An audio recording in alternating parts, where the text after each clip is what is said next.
الله أكبر الله أكبر الله أكبر الله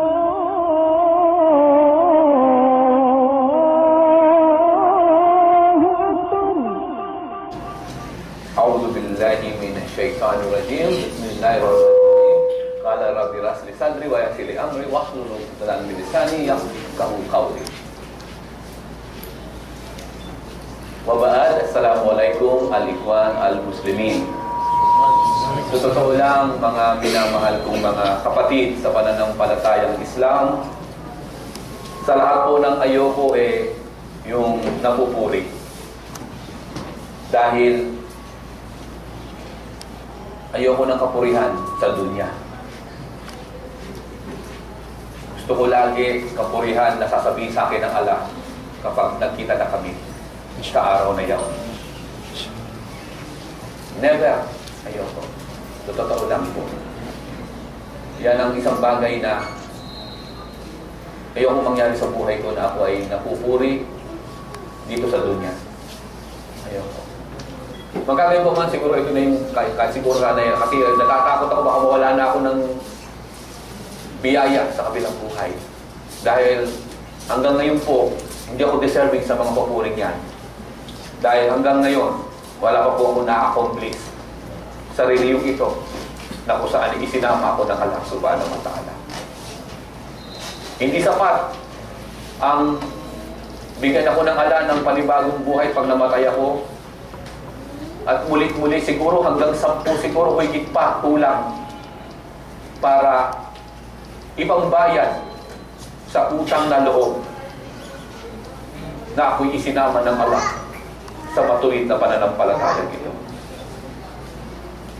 Isang napakalaking karangalan sa akin at kasapatan na sa akin ang agama ng Islam.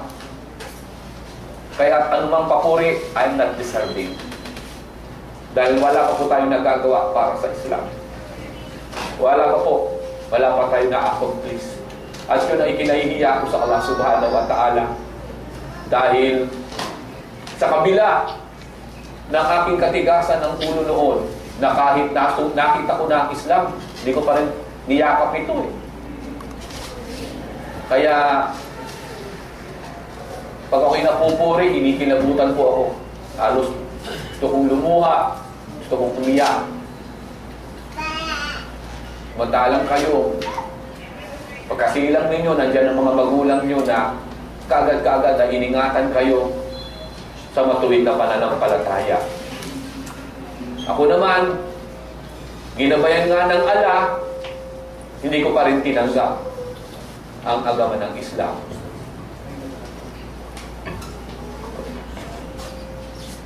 Bago ko po kasi talakayin ang paksa na aking ibinigay sa akin ng ating mga kapatid, dahil hinintay ko pa po yung ating gamit na iwan po namin sa radio program kahapon, pagkatapos ng radio program, dahil may mga nagsyahada po kasi. Kaya nawala sa isip ko yung aming mga gamit na iwan po sa radio. Kaya pagka-hintay ko natin, on the way na po, nandiyan na po sa Bimapa.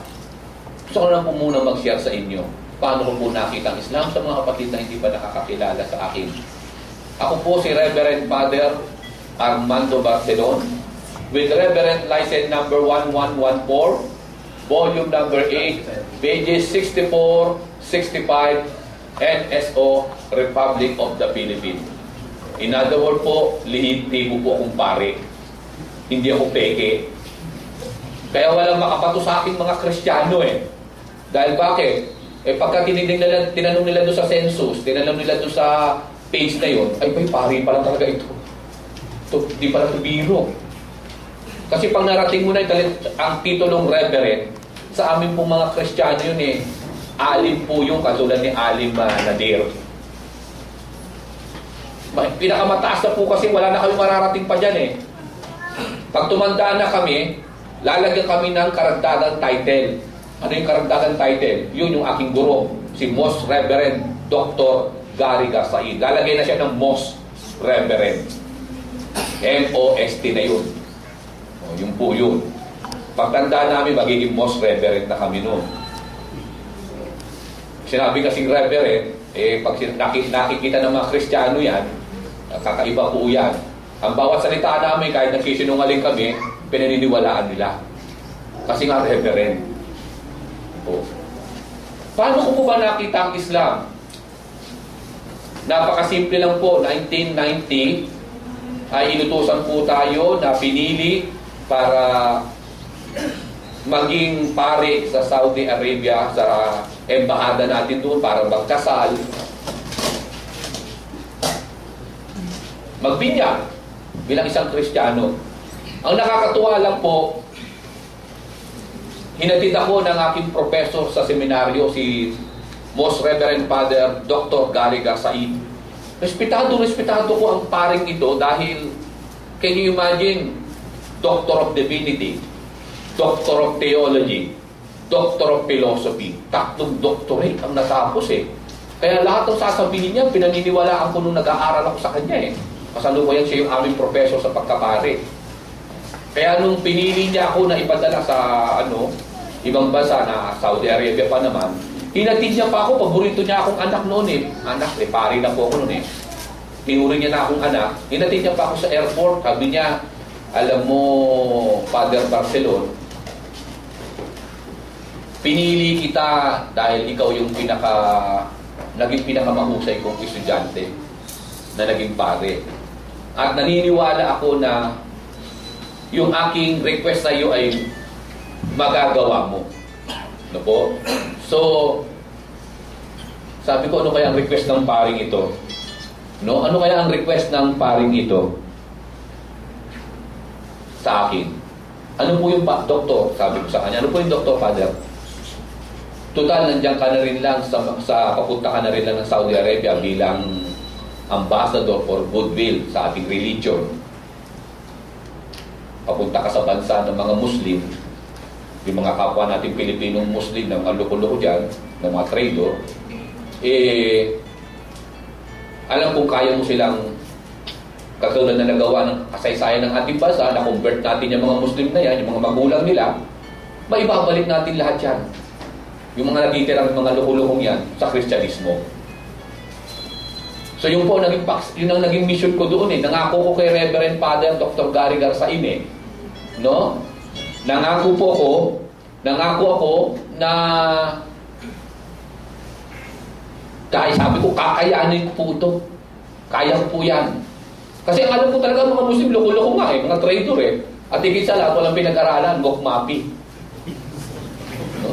Yun ang alam ko Kasi wala talagang alam sa mga Muslim. Kasi natatakot kami mga Kristiyano makisalamuha sa mga Muslim Pag ako na, naging pari na So sabi ko, kaya ko ito dahil wala nang mga pinag-aralan nito. Ang problema, nung nandun ako sa aeroplano, papunta na ng Riyadh, 9 hours na biyahe yan, habang nakupo ko dun sa upuan sa aeroplano, nag-iisip na ako, ano bang technique na pwede kong i-convert itong mga loko-lokong Muslim na ito sa aking reliyon? Technique. Dala kong Bible ko noon. Sabi ko, ano kaya dapat kong pamamaraan? Hindi naman sila naniniwala sa Bible. Kaya bago lumupag yung aeroplano, nakapag-isip na ako ng technique Ano yan? Pag-aralan ang reliyon ninyo. Dahil nandun ako sa seminaryo, sa loob ng 10 taong pag-aaral namin, iniwasan namin itong reliyon pag-aralan itong Islam Hindi namin ang pag-aralan ito, kaya zero kami dito, kami mga pare. Zero kami, wala kami talaga kalam-alam sa Islam. Kaya pagdating sa Riyadh, ang unang-unang ginawa ko noon, hanap ako ng bookstore. Buti na natagpo ako bookstore mismo. Jarin Bookstore, pinakamalaking bookstore sa Riyadh. Unang-unang ginawa ko, bili kagad ako ng Quran. Yan. Di naman ako magbasa ng English, Arabic, nagkalip ako ng English translation. Yung unang-unang translation, Abdullah Yusuf Ali. Ang kapal mo. Kapal mo. So, trabaho ko ngayon sa Saudi Embassy, Philippine Embassy sa Saudi, alas 8 na umaga, hanggang alas 11 lang, 3 hours lang. Pagka may magpapakasal, kakasal ko.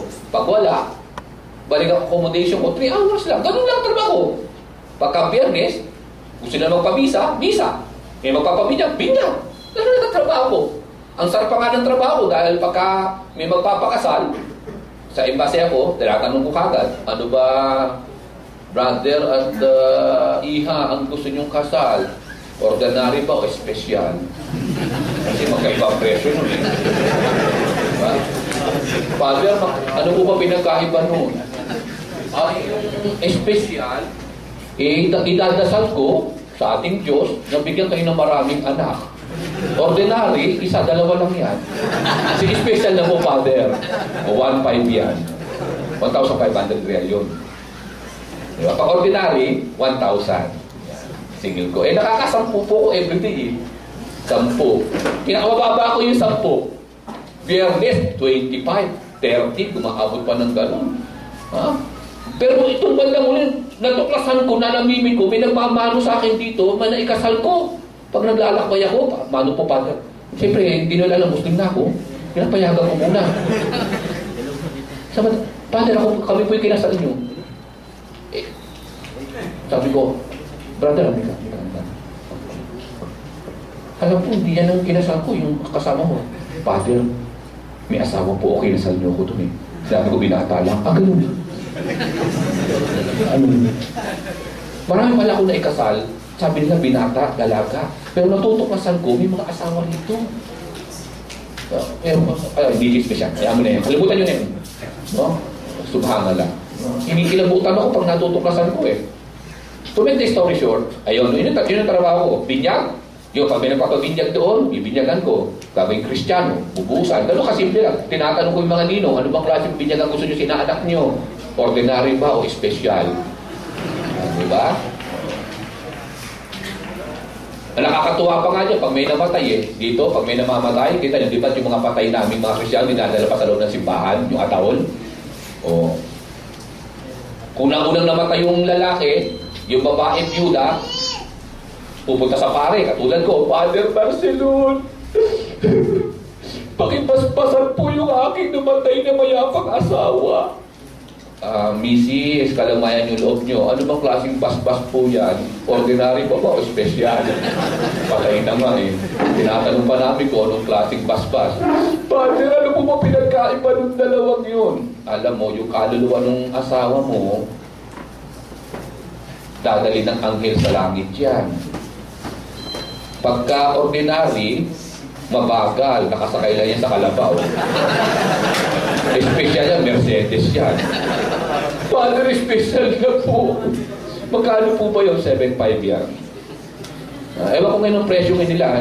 Mga kaklase ko pare, hindi ko pa natatanong ngayon kasi noon yung presyo namin 7.5 eh. Alam ko, kaya hindi makasakit ang mga pare ito. Kaya pag nakikita kami, mukhang magsasakit, alam ko racket natin. Hindi sila makamukhang sa akin eh. Kasi legitimate price eh. No? Well, at least alam nyo, no? Nalala mo yung nagaga. Mahirap bumitaw sa pagkapare. Eto na. Tuloy natin ang kasaysayan. Eto na. 3 oras lang ang aking duty sa embahada. Ganun-ganun lang ako. Yung nabili kong Quran, pag uwi ko, kakailang ko tanghalian, matutulog. Pagkakain ko, tulog agad ako nun. Ang nagpapagising sa akin, yung katabi kong masjid eh. Alas 11, tutulog na ako kasi minsan wala akong, alas 10 pa lang, nandun na ako sa accommodation ko, madali lang nung magkasal, ganun lang. Yung alam ng amalang nang tapos na yun. Ganun lang kasimple, ano? Ganun lang kasimple po yun, ano? Alas 10, ganyan. Okay. Kaya alas 11, kakain na ako, tutulog ako, tapos biglang magsisisigaw yung mosquito na katabi ko na accommodation ko. Hindi ako makatulog. Hintay ko na lang muna yung ikamat. Pagkatapos magdadasal na, yun, doon ako nakakatulog. Gigising ako ng alas 4. Hahawakan ko na yung Quran na translation ni Abdullah Yusuf Ali. Babasahin ko alas 4 ng hapon. Natatapos ako ng pagbabasa alas 4 ng madaling araw. No? Inabot ako ng 8 buwan na gano'n. Teka muna, pagka gano'n ang pagbabasa mo sa Quran, 1 linggo lang tapos mo na yun eh. 140 chapters lang yan eh. Bakit inabot ako ng 8 buwan? Hindi naman kasi ako nagbabasa lang. Pipikapin ko yung isang verse, ahanapan ko siya ng loopholes kung paano ko siya maititwist. Naghahanap kasi ako sa isang talata. Ang mission ko kasi, hanap ako ng isang talata para butas na masabi ko sa mga Muslim, o din na yung sinasabi ng Quran yung peke. Tama ba yan? Impractical yan eh. Illogical yan. Yun ang naging dahilan kung bakit ko pinag-aralan ang Quran. Kasi kung gusto kong gamitin ito panlaban sa mga Muslim para makonvert ko kayo sa Kristyanismo. Ganun lang kasimple yun. Sa loob ng 8 buwan, ginawa ko lahat ang paraan. Kaya pati yung aking mga gamit dito na naiwan ko sa Pilipinas, pinapadala ko pa sa Riyadh para lang muli pag-aralan yung mga natutunan ko. Kasi yung Quran na pinag-aaralan ko kakaiba doon sa mga napag-aralan ko.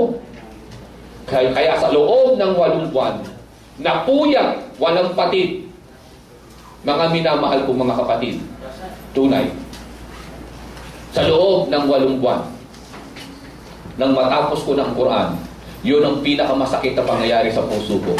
Hindi ko matanggap. Bakit? Hinahanapan ko siya ng kamalian. Hinahanapan ko siya ng butas na kahit isang talata lang, na something na lupo, something na pwede kong ibaluktot na salita. Pwede kong sabihin, ito'y mali, ito'y hindi galing sa Diyos. Ito'y hindi dapat, hindi katanggap-tanggap kahit sa kapag-iisip na sentido komon. Sa loob ng 8 buwan, hinahanapan ko siya ng mali. Ang pinakamasakit sa akin, nung matapos ko ang Quran, ang natuklasan ko, yung papalang reliyon ko ang tantad ng kamalian. Yun ang hindi ko natanggap. Hindi ko matanggap yun, mga kapatid. Yan ang dahilan. Eto na ngayon, nalaman ko na ngayon yung katotohanan. Islam pala ang reliyong itinuro ni Adan, alayhi salam, hanggang sa mahal na Nabi Muhammad sallallahu alaihi wasallam. Hindi ko matanggap yun. Bakit hindi ko matanggap?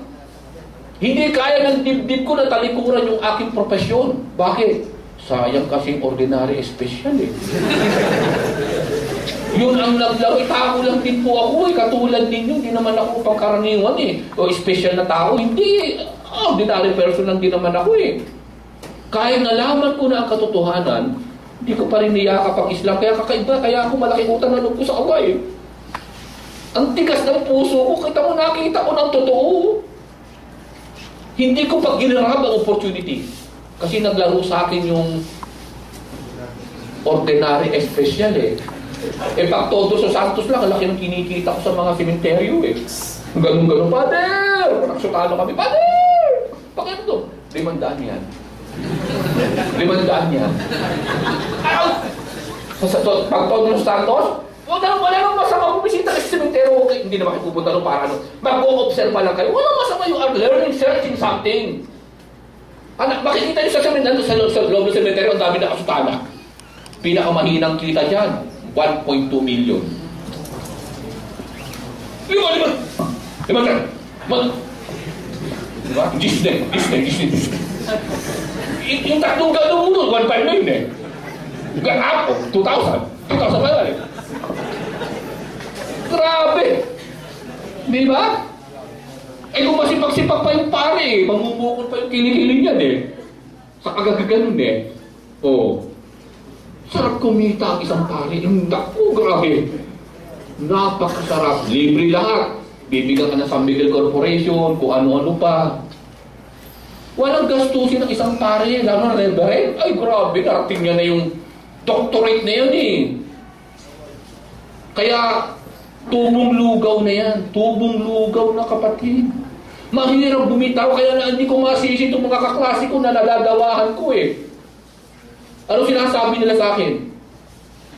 Father Parsinon pa rin tawag nila sila sa akin. Father Parsinon, tama yung pinasok mo. Kaya lang, pinamitsura mo ngayon.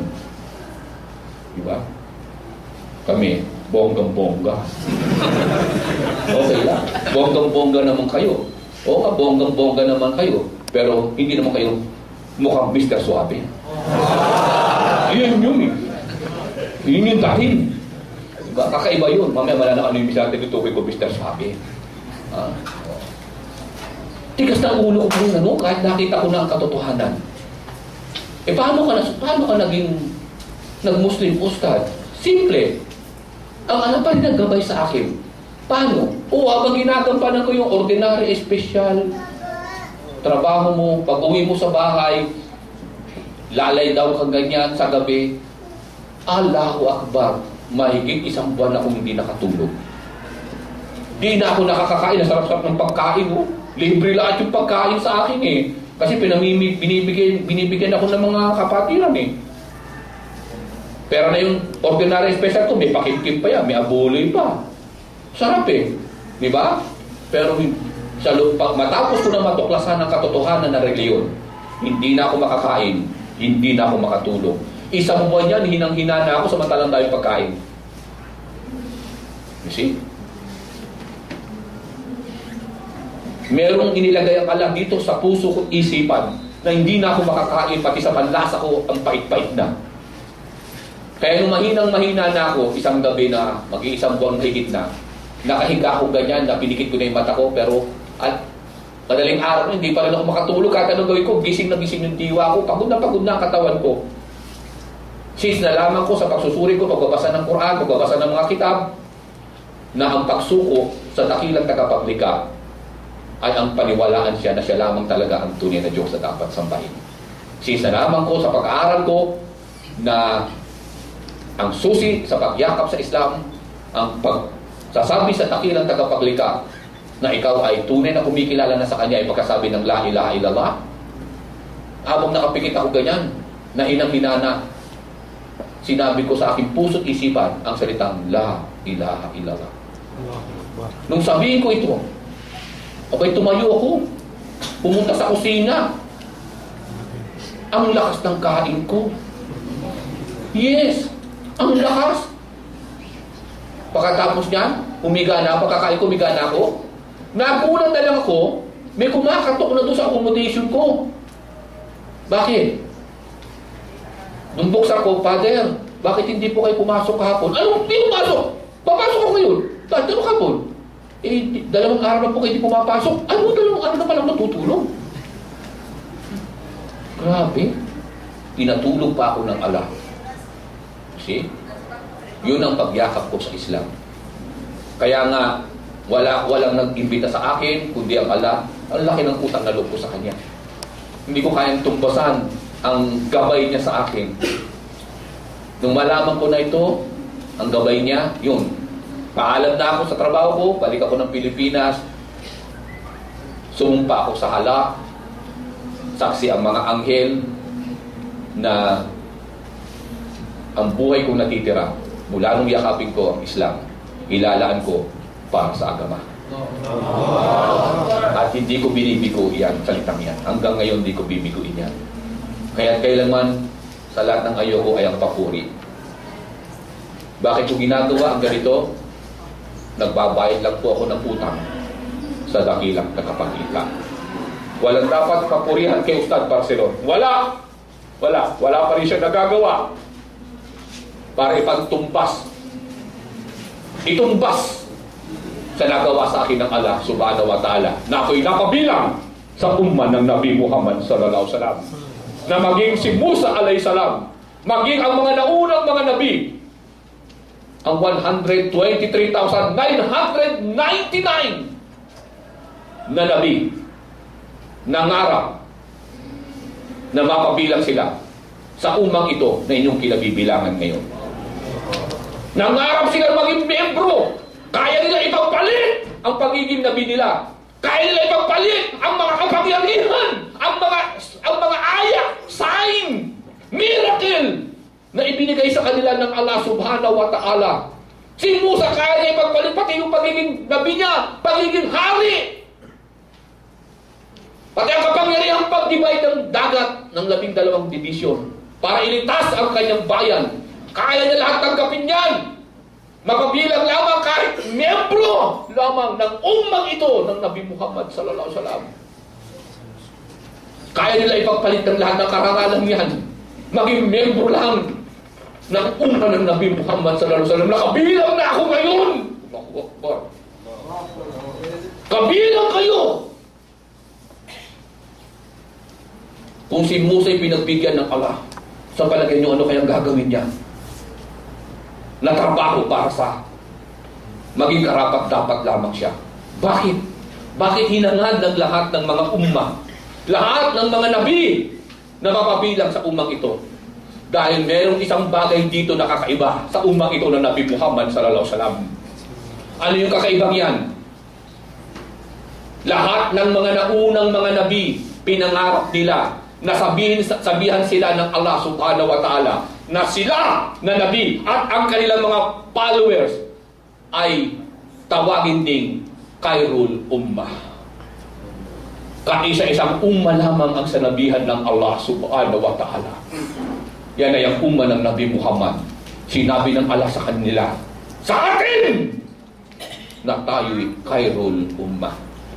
Tayo daw ang mga tao na pinalitaw ng Allah subhanahu wa ta'ala sa mundong ito na pinakamaputi, pinakamainam. Sana nga totoo yan ang pinalamin. Sana nga totoo. Kailangan ba ipakita natin na totoo nga Khairul Ummah tayo. Dahil kung hindi, nakakahiya sa papuring iyan ng Allah subhanahu wa ta'ala. Hindi ang presidente ng isang bansa, hindi ang isang hari ang nagpuri sa atin. Ang nagpuri mismo sa atin ay ang dakilang tagapaglikha subhanahu wa ta'ala, ang hari ng mga hari. Binigyan tayo ng mataas na papuri. Sinabi sa atin ng Allah subhanahu wa ta'ala na tayo raw ang tao, mamamayan, na pinalitaw dito sa dunya na pinakamainam na tao sa mundo. Totoo kaya yun? Sana nga. Sana. Pakita natin, deserving, na tayo deserving sa papuring iyan ng Allah subhanahu wa ta'ala. Dahil kung hindi, nakakahiya tayo. Baka tanggalin sa atin ang papuring yan at ibigay sa iba. Ako, hindi ako papayag. Hindi ako papayag na ang papuring yan ay mawala. Dahil the best yan, pinangharap yan ng mga lahat ng nabi na sila'y tabihan ng Allah na Khairul Ummah sila. Ngunit hindi na nakamit ito maliban lamang sa iisang ummah. Ay ang ummah ng Nabi Muhammad sallallahu alaihi wasallam na ako'y ibinilang ng Allah subhanahu wa ta'ala dahil sa kanyang rahmah.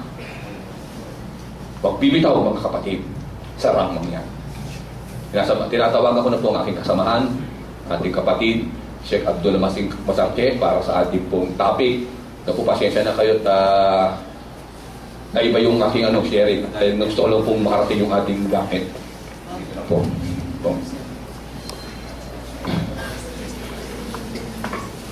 Ang paksa na aming dinigay sa atin ay patungkol kay Jesucristo. Since ang mga Muslim ang tinatanong kung paano natin kinikilala si Jesucristo, pag tinanong tayo, lalo na kami, kung tinatanong kami, kilala mo ba si Jesus Christ? Well, sa totoo lang, kapag ang aming kausap ay hindi naman aalis, hindi bibitaw sa usapan, sinasagot po namin kagad ng negatibo. Hindi namin kilala ang tinutukoy mo na tinatanong sa akin, Jesucristo. Wala kaming kilalang Jesucristo. Baka naman ang tinatanong mo sa amin, sabi ko sa isang Kristiyano nagtatanong, ay yung isang sugo o propeta na ipinanganak na walang ama. Ayun nga, yung aming Jesus Christ. Yung ba yun? Kasi wala kaming kilalang Jesucristo. Dahil ang tinutukoy sa banal naming Quran, ang tunay niya kasing pangalan ay Isa ibn Maryam. Doon pa lamang sa simula, masakit tanggapin o kung masasaktan ng ating mga kababayan kakristyanuhan, doon pa lamang po sa simula ng pagtatanong, palpak na kagad ang Kristiyano. Dahil bakit? Doon pa lamang po sa pangalan, pumalpak na po sila, paano pa silang hindi papalpak sa maraming bagay patungkol nga po dito kay Isa ibn Maryam. Dahil tayo mga Muslim ay tinatanong kung kilala nga natin ito, kung tinukoy nga nila ito si Isa ibn Maryam, kung tinutukoy nilang Jesucristo nila, alamin natin na. Dahil baka naman sila yung namamali. Magkagayon pa ba? Since inamin nila na ito raw yung tao na isinilang na walang ama, so marahil nga, ito nga yung si Isa ibn Maryam na binabanggit sa ating banal na Quran. Gaano ba natin siya kakilala? Kung papaano po nagpakilala, napakasimple lang naman ng mga Muslim. Kung papaano nagpakilala ang mga ang Allah subhanahu wa ta'ala sa pamamagitan ng kanyang revelasyon sa banal na Quran patungkol kay Isa ibn Maryam at sa pamamagitan ng ating huling propeta na si Propeta Muhammad sallallahu alaihi wasallam kung paano niya kinikilala si Isa ibn Maryam o Jesucristo sa katawagan ng mga Kristiyano, ang banal na Quran lang po ang ating magiging batayan. Kasabay ng banal na Quran ay ang interpretasyon nito na wala iba kundi ang sunnah ng Nabi Muhammad sallallahu alaihi wasallam o hadith ng mahal na Propeta Muhammad sallallahu alaihi wasallam. So unahin natin ang Quran. Paano bang tayo mga Muslim, lalo sa mga kapatid natin mga Kristyanuhan, paano ba natin kinikilala si Isa o Jesus Christ sa mga Kristiyano? Ganito po ang pagbanggit ng banal na Quran sa Suratul Maryam, chapter 19, verse 30. Bismillahirrahmanirrahim. Binabanggit po sa isang talata sa banal na Quran. Ano po? Bismillahirrahmanirrahim. Ka'ala ini abdullahi atani al-kitaba wa ja'alani nabiyya.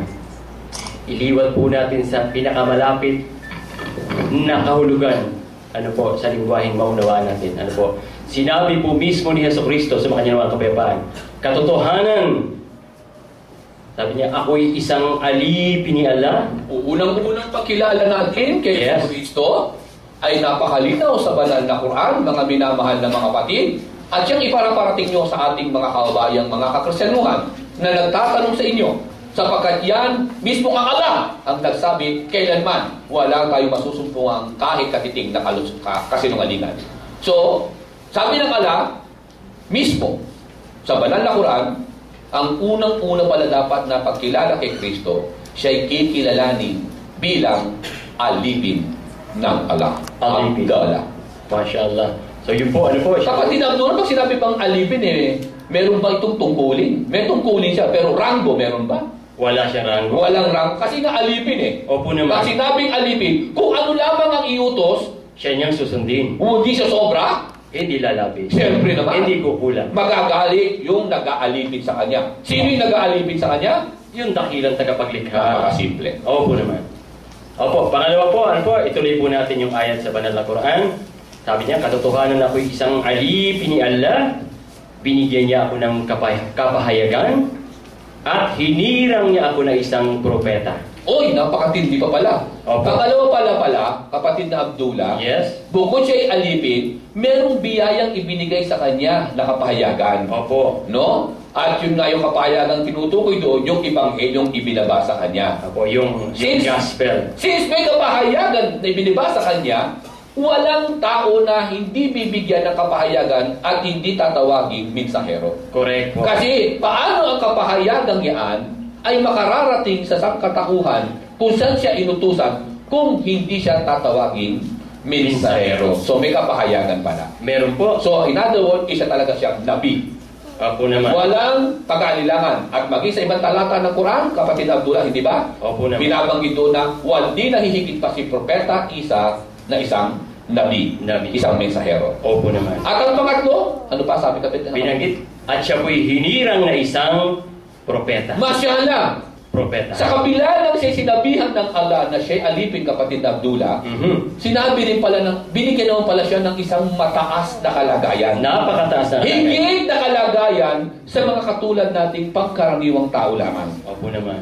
Si Isa, ginawa pala siyang isang merong katungkulan ranggo Opo naman. na kakaiba sa pangkaraniwang tao tulad natin. Siya ay isang Propeta. pag sinabing propeta, napakasindi. Mula po sa salitang to prophesy. No? Pag sinabing propeta, sila po yung mga tao na hinirang ng Diyos na may kakayahan na malaman yung panahon na darating. Yun po ang ibig sabihin ng propeta. Correct. At totoo naman ang kanyang pagiging propeta. Dahil bakit, kapatid na Abdullah? Hinulaan niya sa pagdating ng huling sugo, hindi ba? Alhamdulillah. Anong chapter sa banal na Quran yan? Anong sinabi niya? Diretso na tayo. Chapter 61, verse 6 ng banal na Quran. Anong hinulaan niya? Sino na yung darating na hulaan na sa panahon niya, wala yung taong niya na hinuhulaan niya Opo naman. So, dahil propeta siya, meron siyang hinulaan na taong darating pagkatapos niya. Yes. Iliwat na po sa lingwaheng naunawaan natin. Ano po? Upang mapabilis po tayo. Sabi po, chapter 61, verse 6 ng banal na Quran, Sabi po ni Jesucristo sa kanyang mga kapayapaan, sabi niya, at meron akong isang mabuting balitang sasabihin sa inyo, na isang propetang darating pagkatapos ko, na ang pangalang itatawag sa kanya ay Ahmad. Hindi po ako yun.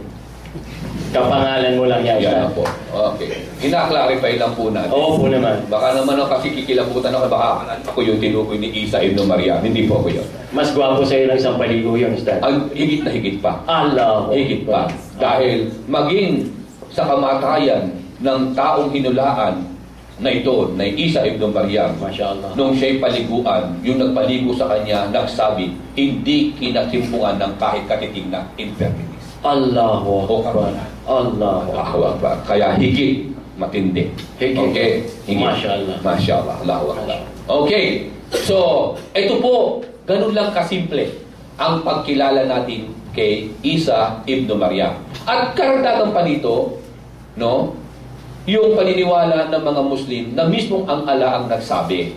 Dahil sa mga Kristiyano, paniniwala nila tungkol doon sa sinasabi na ng Isa na Jesucristo daw ang pangalan. Sa wika nila, no? Which is hindi katotohanan yun, mamaya tatalakayin natin yan. Inshallah. May isang bagay na kakaiba, unique sa mga Muslim pagdating sa pagkilala kay Jesucristo. In fact, dito halos talagang 360 degrees ang layo natin sa mga Kristiyano. Magkaiba ang direksyon natin patungkol sa pagkilala kay Jesucristo. In fact, dito higit na nagkahiwalay ang Muslim at ang mga kakristyanuhan patungkol kay Isa ibn Maryam o Jesucristo. At yung chapter na yan ay sa Suratul Nisa. Na ano sabi kapatid Abdullah? Sa Suratul Nisa, chapter 4, verse 157, iliwat na po sa lingwaheng maunawaan po natin. Ano po? Binabanggit po. Habang ang mga Hudiyo'y nagyayabang, ano po? Sabi po nila, napatay namin si Jesus na anak ni Maria, ang sugo ni Allah, napatay namin. Sumagot ang Allah subhanahu wa ta'ala, hindi niyo siya napatay, hindi niyo siya naipako sa krus, sapagkat ang kaanyuhan ni Jesus ay inilagay ko sa isang tao, at yung taong yun ang inyong naipako at napatay sa krus. Dito 360 degrees na kung saan ang buong mundo sa panahon pa nang mawala na si Kristo sa paniniwala ng mga Kristiyano, ito'y napunta sa langit hanggang sa kasalukuyang panahon, lahat ng aklat ng kakristyanuhan nagsabit, nagwika na si Kristo ay namatay ng 3 araw at muling nabuhay pagkaraan ng 3 araw para sa kaligtasan ng sanglibutan. Allah. At yan ang napaka-dangerous sa lahat. Sa anong paraan? Sapagkat sa pagkamatay ni Kristo, kung hindi ito naganap, yung pagkamatay ni Kristo, kung walang Kristo o Isa ibn Maryam na naipako sa krus at pumatak ang kanyang dugo sa Kalbaryo, ang kanyang mga sugat, ang kanyang mga lakay na nakamit, na pagpaparusa daw puno sa kanya, hanggang siya'y malagutan ng hininga at muling nabuhay pagkaraan ng 3 araw. Kung hindi ito naganap, lahat ng Kristiyano na naniniwala sa ganitong doktrina, dito nakabatay kasi ang kanilang kaligtasan. Kaya kapag hindi ito totoo, na hindi siya namatay, ano ngayon ang ibig sabihin nito? Wala ng kaligtasan ang kakristyanuhan. Papaano ngayon niya? May isang aklat ang nagwika. Ang banal na Quran, ang kaisa-isang aklat sa buong mundo nagsabi, hindi na ipako si Kristo, hindi siya namatay, sapagkat siya iniligtas ng Allah mula sa kapahamakan. Siya dinala ng Allah mismo sa sangkalangitan. Paano na po ngayon ang kaligtasan ng mga kakristyanuhan? Well, mga kapatid na Kristiyano, kung meron man dito at mga nakikinig at nakaharating ang tinig kong ito, alam kong namamangha kayo sa mga bagay na ito. Ngunit, let's talk about it. Sapagkat hindi yan ang aking paksa. Pag gusto mong pag-usapan natin yan, pag-usapan natin yan in a private. Kung gusto mo naman in a public, ayokong ikaw ang kausap ko. Ang gusto kong kausap, yung mga pari nyo, mga pastor nyo, at mga ministro nyo. Kasi public na eh. Okay? So, ganyan po natin kinikilala sa Jesucristo tayong mga Muslim. Ganun lang. Ganun kasimple lang. Pag tinanong kayo, ganun po ang pagkilala natin kay Isa ibn Maryam. Doon pa lamang sa simula, medyo barahin nyo ng konti kaagad. Pero hindi pang bara na nakasasakit sa ating mga kapatid na Kristiyano. Sino yung Jesus? Hindi namin kilala kasi wala kaming Jesus na kilala eh. Ang kilala namin, Isa ibn Maryam. Masakit tanggapin. Sabi natin sa ating mga kapatid na Kristiyano, sa pangalan pa lang eh, pumalpak na kayo eh. Paano pa sa ibang bagay, lalo kay papalpak? Eh sa simpleng bagay, sa pangalan, pumalpak na kayo eh. Kasi yung mismong lugar na sinilangan ng tinutukoy niyong Jesucristo sa Bethlehem, sa Palestine, bansang Palestine. Itanong niyo po yung mga kapitbahay ng mga tao doon, ang lugar na sinilangan mismo ni Kristo. Walang Jesucristong nakilala sila. Unang-una, ang wikang Aramaic, ang alphabet nito walang J. Kaya, imposible magkaroon ng Jesus. Doon pa lamang po pumalpak na ang mga kakristyanuhan. Ngayon, puntahan na natin ngayon ang doktrina at aral ng mga Kristiyano. At dito natin gagay-gayin kung meron ba sa mga Kristiyano ang kahit man lamang slight, just a slight, tumama sila. Dahil sabi nila, sila daw ang tunay na nagmamahal at umiibig kay Jesucristo. Gamitin na rin natin yung salitang Jesucristo, bagamat hindi iyan ang tunay na pangalan ng sumong ito o propetang ito. No? Yan ay another na invento ng mga kakristyanuhan. Doon pa lamang sa pangalan, pumalpak na sila. Puntahan na natin ngayon ang aral ng mga kakristyanuhan. Napakaraming mga nagsusulputan mga sekta. Iisa-isahin natin sila kung meron ba sa kanila na kahit papaano ay nakatumbok ng tamang-tama at may karapatan nga silang matawag na Kristiyano. Ustad, bakit mo sinabing may karapatan silang matawag na Kristiyano? Eh bakit? Sino ba dapat tawaging Kristiyano?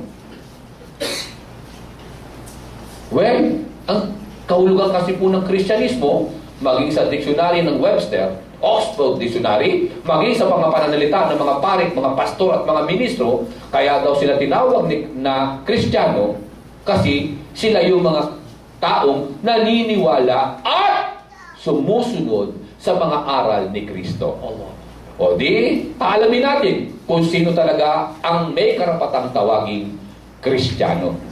Ito kaya mga Kristiyanong ito nasasabing sila yung mga Kristiyano, alamin natin kung meron man isa sa kanila ang nakatumbok ng tama at ganap na pagkilala kay Kristo.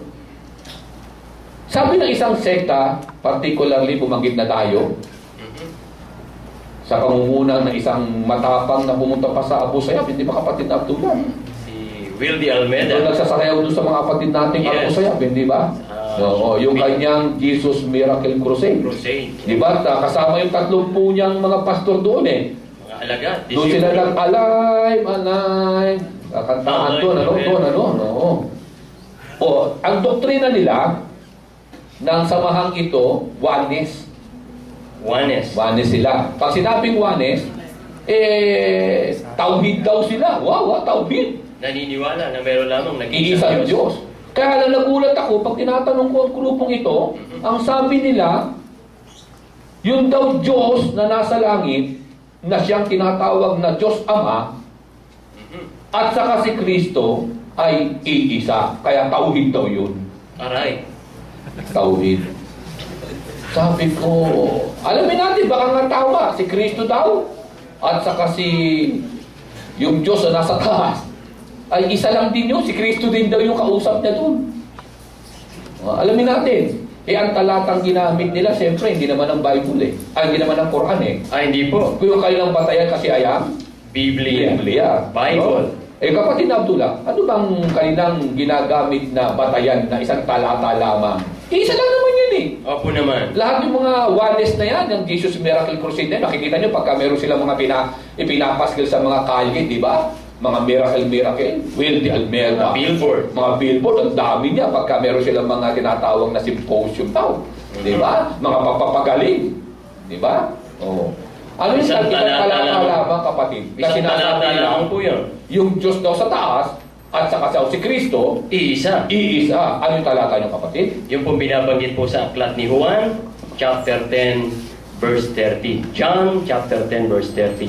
Ganito po ang pagkakabanggit. Napakaiksi lang. I and my Father are one. Tagalogin natin. Ako at ang Ama ay iisa. Period. Period. Subhanallah, ya Ustad. Anong ginawa po ng mga kakristyanuhan? O, may talata sa Biblia na nababasa na yung Ama sa langit at si Jesucristo iisa bilang Diyos. Teka lang. Teka, walang karagdagang ganun, di ba, kapatid ng Abdullah? Opo eh. Yun ang idinadagdag nila. Ayun. Ang tawag doon, verse cutting. Kinakat nila yung talata ng Biblia. Samantalang ang Biblia po, alam ng mga pastor, mga parit ministro, ito ay walang number na talata. Ito'y malayang talunturan. Kaya lang kinakat nila. Oo, hindi maitatanggi. Sinabi nga ni Kristo, ako at ang Ama na nasa langit ay Iisa. iisa. Ang masakit, ini-interpret ito ng mga pastor na naniniwala si Kristo rin yung Diyos na nasa langit. Ini-interpret nila Inilalagay nila sa bibig ni Jesucristo ang isang bagay na hindi naman ganoon ang kanyang tinutukoy. Kapatid na Abdullah, ano ba ang tinukoy ni Kristo? Bakit niya nabanggit ang salitang sila? Ako at ang Ama ay iisa. Anong dahilan? Ibigay po natin yung dahilan. Kasi po, yung John 10:30, actually they are quoting a text out of context. Gawin po natin, i-contextualize natin. Pag sinabing i-contextualize natin yung sinabi niya sa Kristo sa Biblia nila, yung nasa Juan 10:30, balikan po natin yung mga unang pangyayari bago niya sinabi yung nasa Juan 10:30. Ano po ba yung unang pangyayari? Umakyat po tayo sa John 10:22. Kwento lang po ito. Taglamig po noon sa Jerusalem. Ano po? Si Jesus po ay naglalakad sa portiko ni Solomon, nag-iisa. Walang kasama kahit isang disipulo. Pinaligiran siya ng mga Hudyo. Pinaligiran siya. At ang tanong nila, sabi nila, kung ikaw ang Kristo, ba't hindi mo pa sabihin ng tuwiran? Anong sabi niya sa Kristo? Matagal ko nang sinasabi, ngunit hindi kayo naniniwala sapagkat hindi kayo ang mga tupa ko. Nakikilala ko ang mga tupa ko at sumusunod sila sa akin. 28. Sabi pong ganyan ni Jesucristo, silang lahat na ibinigay sa akin ay walang mapapahamak nino man sa kanila. Sila po'y aalagaan ko sa aking mga kamay. 29. Ang Ama na nagbigay sa kanila sa akin ay higit sa lahat. Walang mapapahamak nino man sa kamay ng Ama. Ako at ang Ama ay iisa. Saan sila naging isa, kapatid na Abdullah? Meron kong nakalagay doon. 28, 29, bago yung 30. Mula daw sa kamay niya, walang mapapahamak dun sa mga tupang ibinigay sa kanya. 29, wala ding mapapahamak sa kamay ng Ama. Yung mga tupang tinutukoy doon. Sa English, mas maganda, Ustad. Of course naman. 28, sabi po ni Jesucristo, no one can snatch them out of my hands. 29, no one can snatch them out of my Father's hands. I and my Father are one. Saan sila ngayon iisa, kapatid na Abdullah? Doon sa pag-aalaga sa mga tupa. That's it. Clear na clear. So sila ay iisa sa pag-aalaga doon sa mga taong maniniwala sa kanyang mga aral. Katulad ng mga pag-aalaga ng Diyos. Allah. Hindi sila iisa sa pagiging Diyos. Ay, wala sa talata yun. Ustad. Wala. Ay, ulit yun ang masakit. Ginamit ito ng napakaraming mga pastor na batayan nila na si Kristo rin yung tinutukoy na Diyos Ama. Subhanallah. Yan po'y isang malaking kalapastanganan. At sasabihin nila, sila daw ay tagasunod ni Kristo. Well, kitang-kita na po natin, simula pa lamang palpak na kaagad sila. Ngayon, dakuan naman natin, ang reliyong Katoliko, born again, Baptist, Seventh-day Adventist, at marami pang iba, Esperantista. Ang sabi nila, kapatid na Satanista. hindi pa naman kasama yun. Okay. Ang sabi nila, si Kristo daw ay kasama doon sa tatlo. Meron bang kanyang talata sa Biblia, kapatid na Abdullah? Yung Trinity na binabanggit po, ang tinatanong ni Ustad, ano po? Sapagkat ang binanggit na mga reliyon na iba-iba ni Ustad, naniniwala po sa tinatawag na Santo Trinidad o yung Holy Spirit. Pag sinabi po yung Santo Trinidad, meron pong tinatawag na Diyos Ama, Diyos Anak, Diyos Espiritu Santo. At yan ang pinakamaraming ngayong populasyon natin, kapatid. Opo naman. Na reliyon. Naniniwala sila na ang Diyos daw po ay may tatlong persona.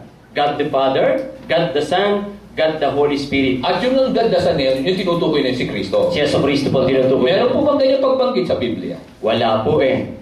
From Genesis to Revelation, buong Bible po, cover to cover, wala po kayong mababasa about Trinity. Wala kayong mababasa isamang talatang sinabi ng Diyos na siya may tatlong persona. Wala po. Yan ay isa na namang invento, kapatid na Abdullah. At sasabihin nila, tagasunod sila ni Yesu Cristo. Palayo na naman, hindi ba, kapatid na Abdullah? Opo naman. So wala nakalagay pala dyan na binanggit na sinabi ng Diyos para baka sakali, baka meron eh. Wala po talagang masasama si Kristo. Baka naman sinabi ng Diyos, ako'y tatlo, naging isa. Ay wala. Alam ko. Ano yan? Copy ko. 3-in-1. Yun ang meron. Hindi, baka naman meron din. Baka naman may nakasunod, ako ang Diyos, naging katulad ng Nescafe. Wala. Nescafe naman. 3-in-1 din yan. Wala. Wala po. Wala talaga. Wala. In other words, yan ay isa na namang impentong aral ng kakristyanuhan. At ang masakit, ganito ang kanilang paniniwala sa Diyos, kapatid na Abdullah eh. Sa okay lang sana kung nakabatay sa Biblia eh. Kung nakasulat. Ay hindi eh. So in other words, mayorya, halos 80% ng kakristyanuhan ay lagapak pala. Dahil wala pala yung ganyan kahit isang talata sa Biblia. Wala po. So in other words, wala sa paniniwalang ito si Kristo na napabilang sa tatlong persona. Ay wala po. At ang masakit eh, ano ibig sabihin ng persona, kapatid? Tama yung salitang persona, paukol kay Kristo eh. Opo naman. Pero doon sa dalawa, pumalpak yata. Pumalpak po. Ano ba yung sabi ng mga kakristyanuhang Katoliko? Born again, Baptist, Methodist, Seventh-day Adventist, at marami pang iba. Sabi nila na ang Diyos ay God the Father is one, God the Son is one, God the Holy Spirit is another one. These three persons is one God. These three person. Person pala. Ano isang person? Tatagalugin nila. Ang Diyos Ama ay isang persona. Palito nila sa Kristiyano ito eh. At ang anak ay isang persona. At ang Espiritu Santo ay another persona. Ang tatlong personang ito ay isang Diyos o isang Diyos. Pag tinatanong ko yung mga paniniwalang ito sa mga pare, mga pastor, naintindihan mo ba yung sinasabi mo? Nagtatagalog ka ba? Oo, Tagalog. Kailan ka nagtagalog? Espanyol yung sinasabi mo, Tagalogin mo. O, i-Englishin ko yan, sinabi mo. Pero Tagalogin mo ng tama. Sabi ko sa mga pastor. At hindi ka kausapin sila. Sabi mo, pakitagalog po. Kasi hindi po kayo nagtatagalog eh. Kala nila nagtatagalog sila eh. O, Englishin ko ha. Sabi nyo, i-Englishin ko po, pastor. O, father. Yung paniniwala ninyo. Ha? The Father is one person. The Son is one person. And the Holy Spirit is another person. These three persons is one God. In-English ko po, Father. Pakitagalog nyo po. Tatagalog nila ang Diyos Ama isang persona, ang Diyos Anak isang persona, ang Espiritu Santo isang persona. Hindi Tagalog. Balikan nyo na. Nagtagalog po ba kayo? You are not translating it properly. Magtataka yung pari sa'yo. Bakit? Kayo po ay nag-i-Espanyol. Tatagalogin ko po sa inyo kasi hindi po kayo marunong magtagalog eh. Parang hindi po kayo Pilipino. Magtataka sa iyo yun. Talino ng Muslim na ito. Yun eh. Ito po Tagalog nung paniniwala nyo eh. Ang Diyos Ama ay isang tao. Persona. Tao. Person. Ay, siyempre. Tao. Tao. O, hindi Tagalog. Yan ang tamang Tagalog. Ay, yung Tagalog nun eh. Persona, Espanyol yun eh. Correct. Oo. Sa English, person. Ang Diyos Anak ay isang Tao. Ang Espiritu Santo ay isang Tao ulit. Ang tatlong taong ito ay binubuo ng isang Diyos. Nakapapanganga po yung pari sa inyo. Dahil bakit? Can you imagine yung Diyos ginawa yung tao? Yung anak, tama po kayo dun eh. Tao yun eh. Tao yun. Ay yung Espiritu Santo, another palpak na naman po kayo yung Father. Kayo masaktal sa akin. Hindi tao yun. Hindi yung tao yun. Kakaiba ko, Espiritu yun eh. You see? You got? Kakamot yung pari sa inyo, yung mga pastor na yan. Grabe, pagtalikod nyo, masasyak sila sa galing ninyo. Subhanallah. Isang napakalaking insulto ang ginawa nila. Bakit? Tumama sila doon si Kristo, isang persona. Tama yun, isang person Isang human being. Tao siya Pero pagkakamali nila, yung Diyos Ama daw, tao rin. Yung Espiritu Santo, tao na naman. Kaya 3 tao sa isang Diyos. At least may tinamaan silang konti, Yung isa sa 3. Sa 3. Kaya lang, napakasakit tanggapin, isinama nila si Kristo sa divinity ng Diyos. Subhanallah. Ipinantay nila sa Diyos Correct. Hindi ba kapatid na Abdullah? Isang malaking kamalian. Malaki, kaya napakalaking kapalpakan na naman. Ano ang sabi ng Quran sa mga taong naniniwala diyan, kapatid na Abdullah? May isang talata po sa Huwag masaktan ng mga kakristyanuhan. Hindi kami nagsabi niyan. Opo, Ang Allah subhanahu wa ta'ala mismo, ang dakilang tagapaglikha na siyang lumikha ng sangkalangitan at sangkalupaan, maging sa atin at maging sa mga bagay na nakikita at hindi nakikita. Ano sabi ng Allah subhanahu wa ta'ala? Sa isa pong talata ng Banal na Quran, Surah Al-Maidah, chapter 5, verse 73, binabanggit po ganito, sino mang katotohanan, iliwat po natin sa limbaheng maunawaan po ng lahat. Ano po?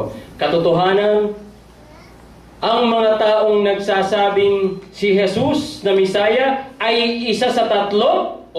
In other words, yung Trinity. salita palang Trinity, wala sa Biblia. Opo naman. At matatagpuan pa ito, ang miracle Sa Quran. sa Quran. Opo naman. Ha? Yes. Yung paniniwala ng kakristyanuhan na sana'y meron silang ebidensya Sa Biblia. sa Biblia para sa kanyang paniwalaan natin, wala sa Biblia. Nasa At Quran. Nasa Quran pala ito. Opo naman. Ngunit ang masakit, ano ang sinasabi ng Quran tungkol dyan? Opo. Ulitin po natin ang talata. Surah Al-Maidah, chapter 5, verse 73. Binabanggit po doon, katotohanan. Yung mga taong nagsasabing si Jesus na Misaya ay isa sa 3, sila'y tinatawag na mga hindi mananampalataya. At teka muna ba ito kagano? Hindi mananampalataya. Ibig sabihin, sino mang Kristiyanong magsabi ng paniniwalang yun Ang sabi ng alay, ateista? Unbeliever. Ateista nga. Sa English po. Oo. Ateista Opo. yan. Dahil ito natin magagawa. Hindi naniniwala. Opo naman. Hindi po may sabi niyan, mga kakristyanuhan Opo naman. Ang alay, huwag niyong ibigtang sa akin isang bagay na hindi ko sinabi Yan ay sinabi mismo ng Allah. Ikinukot lang po namin. Opo naman. Sino mang Kristiyano, ano man ang antas ng iyong kalagayan sa buhay at naniniwala ka sa Diyos Ama, Diyos Anak at Diyos Espiritu Santo. ang tawag sa iyo'y Unbeliever. hindi naniniwala sa Diyos. Subhanallah. Sa pag-aaral na salita na lang, hindi naniniwala na may Diyos. Allahu Akbar. Opo naman. Ateista yan. At may kaparusahan yan, ya Ustad. Meron! Merong kaparusahan yan. Tuloy na natin. Ituloy natin ang talata. Sabi sa Banal na Quran, ituloy natin. Sabi, Nakakakilabot yan. yes, opo naman. Ano sabi? At yung mga tao na yun na nagsasabing si Jesus ay isa sa 3, kapag hindi sila tumigil sa kanilang mga sinasabi, Teka lang, meron pala ng pasubali. may pasubali po. Kailangan pala sila tumigil. Pag pinagpatuloy nila, Ay may kaparusahan sa kanila. Tuloy. Ang kaparusahan sa kanila, doon sa mga taong nagsasabing si Jesus ay isa sa 3 persona, sila po'y pagkakaita ni Allah subhanahu wa ta'ala ng paraiso at ang apoy sa impyerno ang kanilang magiging tirahan. ay Allah. Yun po ang kaparusahan. Ipagkakait ng dakilang tagapagligtas sa kanila yung Jannah, yung Pag paraiso. hindi pala talaga sila tumigil, Opo naman. ay tumigil Ay bahala sila. Lechon forever sila sa impyerno. Yun ang mabigat. No? So inadalo kapatid na Abdullah, yung nakararami pala pumalpak, Opo. Palpak na palpak pala at ang Allah mismo nagsabi, lechon forever ang aabutin nila. Oh, lechon po. Dito sa mundong ito, nag-a-alive sila. Doon sa kabilang buhay, lilitsunin sila doon, magpakailanman. Ngayon, meron namang lumusot, sabi nila hindi na namin kinikilala si Kristo bilang kasama sa 3 persona. May mga reliyon dyan na ngayon ay nagsusulputan ng mga bago. Sabi nila kapatid na Abdullah, hindi na kami naniniwala kasi wala nga sa Biblia yung 3 personang yan. 3 tao naging isang Diyos. Pero, hindi mo matatanggal sa amin, sabi nila, kayong mga Muslim na nangangaral sa amin, na kilalanin namin si Kristo bilang anak ng Diyos. Subhanallah. Practical, hindi ba kapatid na Abdullah? Opo naman. Kung si Kristo ay anak ng Diyos, talagang hindi pwede nating itanggi na siya ay Diyos. Diyos. Kung siya ay anak ng Diyos. Reason. Dahil ang Diyos, hindi naman, gamitin na natin yung masakit na salita, pasintabi na naman. Pasintabi po. Hindi naman tanga ang Diyos eh. Bakit? Nagagawa siya ng anak, gagawa siya ng anak, hayop. Opo naman. Kung hayop kapatid na tulad, kayo man kung gagawa siya ng aso. Ay, naku po, kumakahul yan. Anak niya, aso. Ni walang salawan yung aso eh. Oo nga, kung umihi, tataas pa yung paa. No. Di ba? Di ba? Kung iiyan. Asal aso. Yung anak niya, gusto niya ganun. Kung gagawa ang Diyos bakit niya tinataas yung paa? Natatakot siya baka yung pati rin pumaksa. Ganun ba? Oo. Akala ko ayaw niyang mamatay yung kanyang paa. Hindi, natatakot. Kinukuran niya eh. Okay. Kung bumaksak sa kanya yun, Oo nga naman. Subhanallah. Huwag kayo mati ganun ang Diyos, yung magiging Diyos na anak niya. Umiihi sa pader. Oo, at natatakot para baka bumaksak yung pader sa kanya. Ganun ba? Naman. Pag pala sa sasakyan, tinutukuran niya yung gulong ng sasakyan. Oo, siyempre naman. Mga gulungan siya ng sasakyan. Yes! Subhanallah. Yun. Ay, hindi papayag ang Diyos na ganoon. Lalo hindi papayag na pag lumikha siya ng ayaw, may pusa ang kanyang gawing anak. Meow! Ay, hindi pangit. Ang pangit. Ay, oo. Pag may nakitang daga, habulin eh. Ay, oo, ganoon. Kumakain yung anak ng Diyos ng daga. Ay, hindi pwede. Kawawa ng mga anak ng Diyos na yan. So, in other words, hindi siya gagawa ng anak na hayop. Okay. Opo naman. Lalong hindi naman siya gagawa ng tao na anak. Opo naman. Dahil bakit? Simple. Ano ba ang kalagayan, katangian ng tao, kapatid na Abdullah? Napakababa. Alam niyo naman po na, tayo yung mga tao, alam natin ang kalagayan natin. Pag tayo... Umangat lang tayo ng konti sa hayop eh. Opo naman. Hindi ba? Opo naman. Ano ba? Pag tayo nagutom, ano gagawin natin? Kakain tayo. Ay, papayag ba yung Diyos niya yung kanyang anak ay magugutom. Makakaranas ng gutom. Yung anak pala ng Diyos, nagugutom. Ay, hindi papayag ang Diyos ng Opo ganyan. naman. Tapos siya ng Diyos eh. Opo naman. Siya ay Allahu Samad eh. Opo. Hindi siya nagugutom. Allah. Hindi napapagod. Allah. Hindi nauuhaw. Hindi inaantok. Tapos gagawa siya ng anak niya magugutom. Napapagod. Oo, Kumakain. Hindi siya gagawa. Nagpapahinga. Kakain yan. Pagkakain yan, ano mangyayari sa kanya pag madami na siya nakain? Natural. Ida-digest ng katawan yun. And then, Opo. babagsak doon. Mag-CCR yan. Ay, panagsina yan. Kung nakakain niya lagi mga saging, kung mahilig sa saging yung kanyang magiging anak. Yung saging, naku, madagtayan. Oo, Titigas ang dumi niya. pasintabi sa mga Baka may kapatid. kumakain. Wala naman siguro, di ba? Magiging ang dumi niyan, tibi. Ang tigas doon. Ang tigas doon. Kung naipon niya, matigas ilabas yan. Aray ko. Ay, medyo, siyempre, anak niya yan, iiri yan. Ay, napakasagwa naman ang mukha ng anak ng Diyos. Kawawa ng mga anak ng Diyos. Hindi magpapapicture yan. Naku! O, sasabihin ng anak niya, huwag ka magpapicture kasi hindi papayag ang Diyos. Subhanallah. Ay, hindi ba? Hindi po. Hindi papayag. Napakababang kalagayan niya yung Diyos magkakaroon ng anak na tao. Matutulog, aantukin, mapapagod. Kawawa naman. Hindi ba? Oo, At napakalaking insulto na yung anak niya, dadaan pa sa proseso ng mangingiwi. Ano yung tinutukoy kung proseso ng mangingiwi? Basa. Ang tinutukoy ng mga Kristiyanong anak daw, si Kristo daw. Yun. Opo naman. Ano ba sinabi kapatid na Abdullah sa aklat nila? Opo. Na naging proseso kung sakasakali mang si Kristo nga yung tinukoy na anak ng Diyos. Opo naman. So, lumalabas ang sagwan tignan. Lucas 2, talatang 21. Binabanggit po doon. Basahin po natin ha. At nang ikawalong araw, siya ay tinuli. Tinuli! At tinawag na Jesus ang kanyang pangalan. Okay, imagine, kapatid Abdullah, yung Kailangan tuliin. ang sagwa yata, nung ngingimi pa yung anak niya. Kawawa naman. Diba? Matanong ko lang, ano kayang cat ang ginawa? German cat? French cat? Palagay ko, barber's cut na rin. Barber's cat? Gupit yun, ustad eh. Gupit ba yun? Oo, barber's Pwede cat. naman gamitin yung pang barbers yun. Gunting. Oo, gunting. Naku. Oo, ay di ba?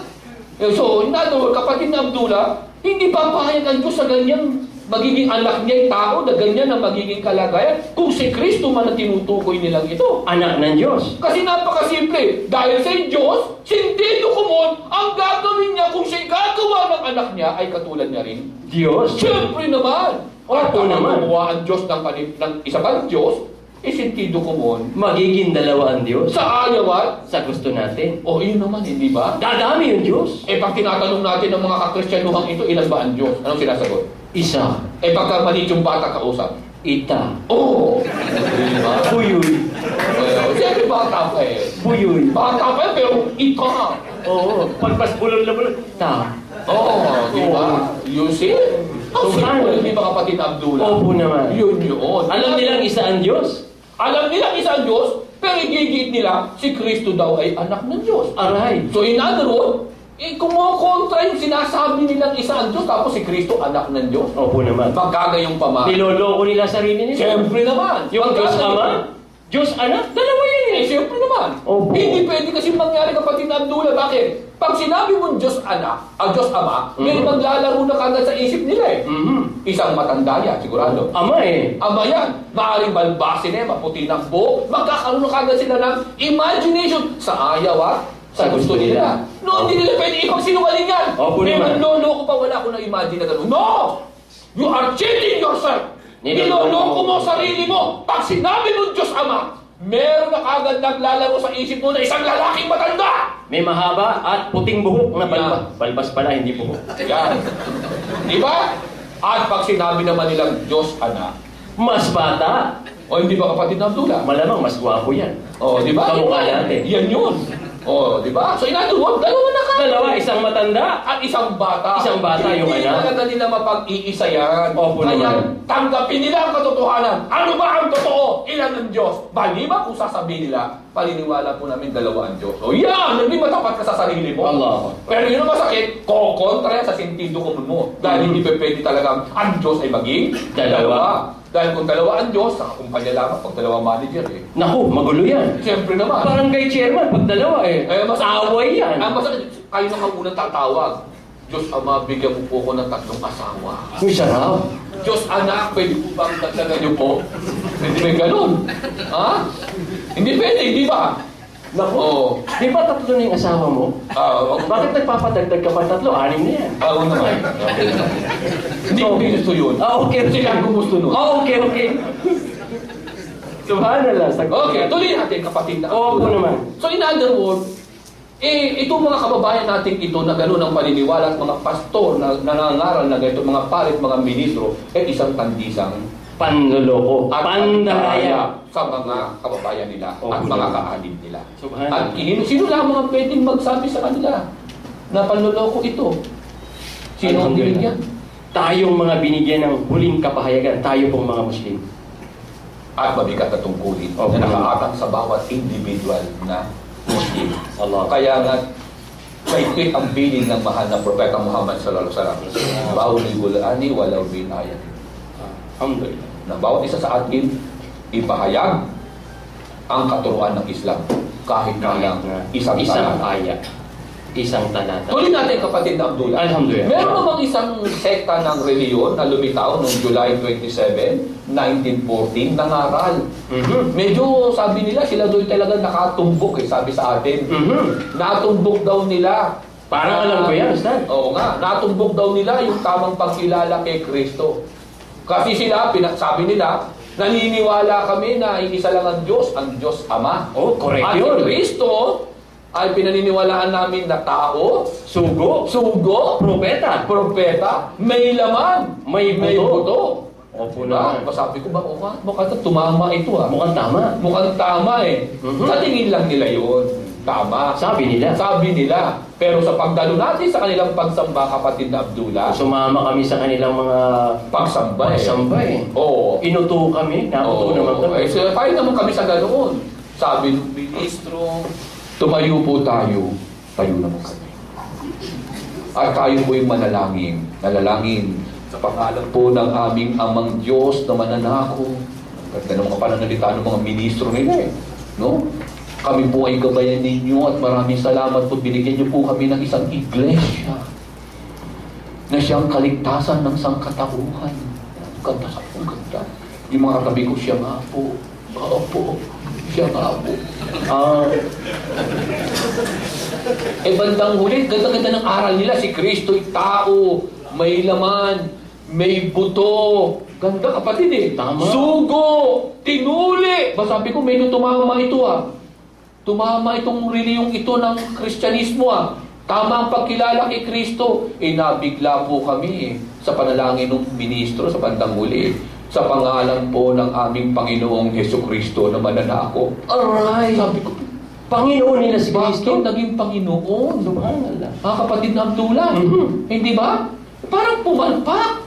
Sabi ko, tama na sana eh. Bakit naging Panginoon ng Iglesia? Si Kristo. Alamin natin, kapatid na Abdullah.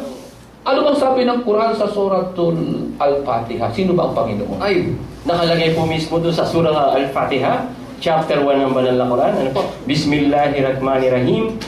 Alhamdulillahi Rabbil Alamin. Sino lang yung Panginoon? Yung Rabb ng Alamin. Yung Si Allah tagapaglikha subhanahu- ng lahat? Hindi ba, kapatid na Abdullah? Opo naman. At binigyan pa ito ng diin ni Kristo. Chapter 19, verse 36. Opo naman, binabanggit. Iliwan na po natin. Ano po? Sabi po ni Hesukristo, sa kanya naman kapayapaan, sa lingwaheng maunawaan natin. Katotohanan. Opo. Katotohanan. Si Allah ang aking Panginoon at inyong Panginoon, kaya't sambahin natin siya.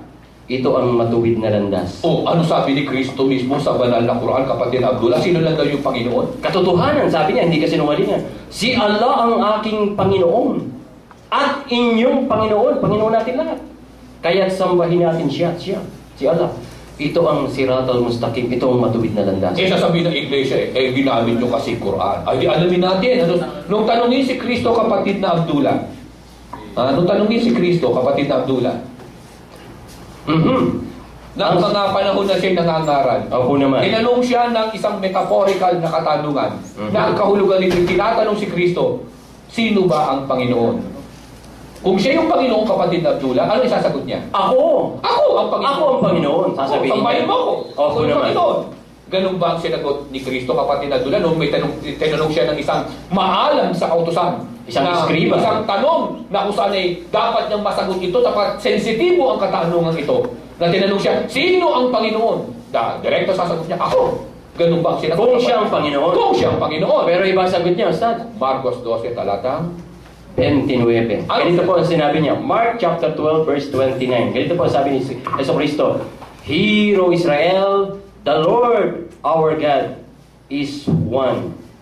Pakinggan mo, Israel, ang Panginoon na ating Diyos. Isinasama ay yung sarili iisa. niya pala, kapatid na Abdullah. Ating ang Diyos. Panginoon na ating. Diyos, our God. Sinama niya yung sarili niya doon sa sinasabihan niya.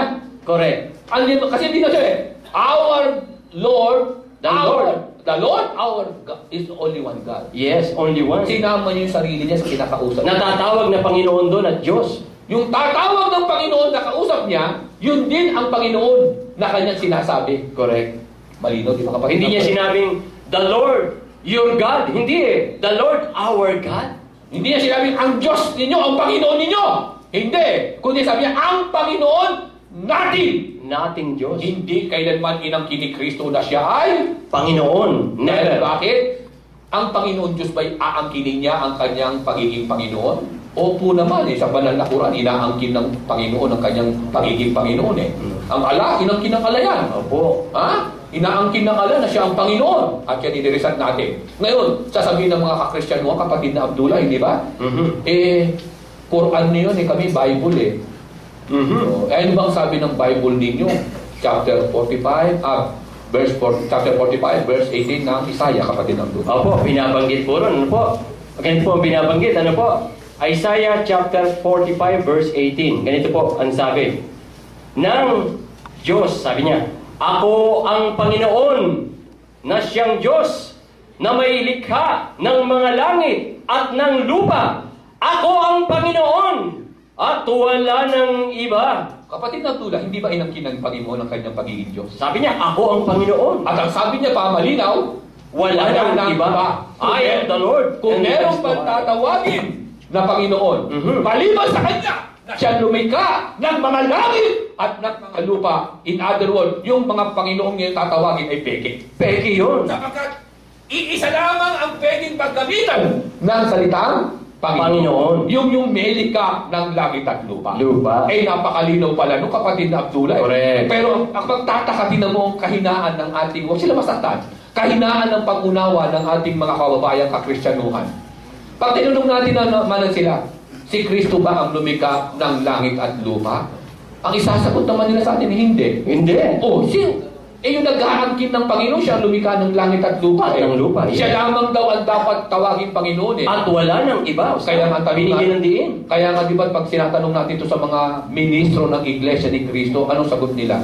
Pagtalikod na lang eh. Tatalikod. Tatalikod na lang po sila eh. Subhanallah. So, in other words, tila yata wala pa tayong matagpuang kahit isang sekta ng Kristyanismo na tunay na nakakilala sa katauhan ni Jesucristo. Sumakanya naman kapayapaan. Sumakanya naman kapayapaan. Wala, kapatid na Abdullah. Wala po. Kaya nga, kung anong ibig sabihin ng Kristiyano, sabi nila, Tagasunod ni Jesucristo. mga naniniwala kay Kristo. Followers of Christ. Wala nga, hindi nila, kapatid na Abdullah. Opo, Kaya naman. tanongin, meron ba talaga sa kanila ang naniwala? Eh wala po eh. Wala. Kung Wala. ganon, sino ang tunay na Kristiyano? Abay tayo.